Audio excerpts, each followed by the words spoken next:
Free Zia! Free Zia! Free Zia! Free Zia!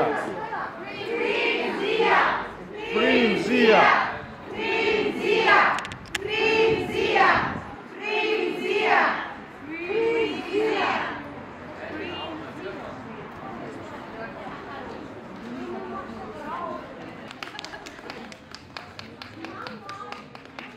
აქ შეკრებილი არის ქართული დიასპორის წარმომადგენლები და რამოდენიმე ესეთი აქტიური ორგანიზაციის წევრები, ვინც ყოველთვის იბრძვიან აქ თქვენ იცით რომ ვენაში ეთოს და გაეროს წარმომადგენლობებია და ჩვენ ყოველთვის როდესაც აქ რაღაც გარკვეული ღონისძიებები ტარდება, აქ ვართ და ვაპროტესტებთ საქართველოში არსებულ მდგომარეობას.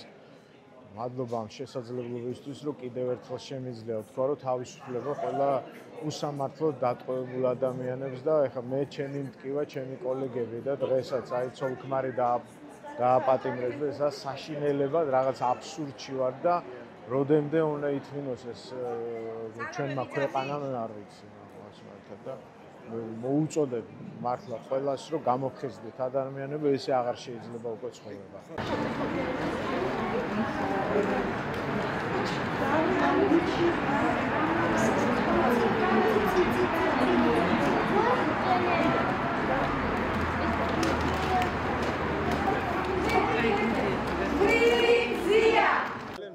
ხო, ანუ ჩემი განწყობა რაც არის, მე ნამდვილად არ მოვსწრები ვარ 30-იან წლებს, მაგრამ სხვანაირად ვერ წარმომიდგენია. მგონია რომ 37 წელს ზუსტად იგივე ხდებოდა საქართველოში, რაც ახლა ხდება. ჩემთვის წარმოუდგენელი არის, რომ საზოგადოების საუკეთესო ნაწილი, ჟურნალისტები, ექიმები, პოეტები, მწერლები დღეს ისხდნენ ციხეში მხოლოდ იმიტომ, რომ ისინი თავისუფალ აზრს გამოხატავენ და სურთ თავისუფალ ქვეყანაში ცხოვრება. დღევანდელი დღე აქ ჩვენი მოსვლის მიზანი არის ის, რომ ერთის მხრივ ჩვენს ქვეყანას და მზიას, რომელსაც რეგალიები არ ჭირდება, იმიტომ რომ ის არის არაჩვეულებრივი ჟურნალისტი და არაჩვეულებრივი მოქალაქე, მათ მიუგლოცოთ ამ პრიზის მიღება და მეორეს მხრივ მსოფლიო პრესას შევახსენოთ და აქ მოსულ ყველა ადამიანს შევახსენოთ ის თუ რა ხდება საქართველოში.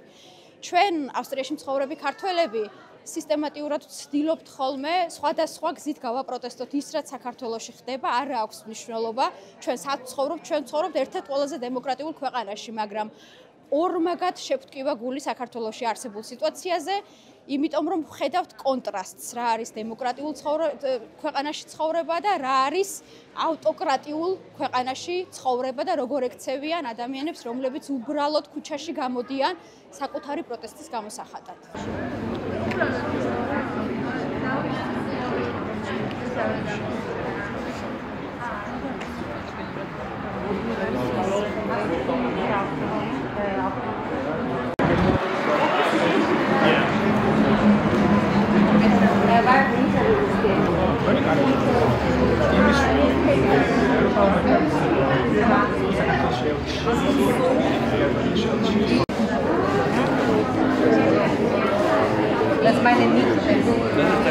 Main project Institute to Defend European Democracy.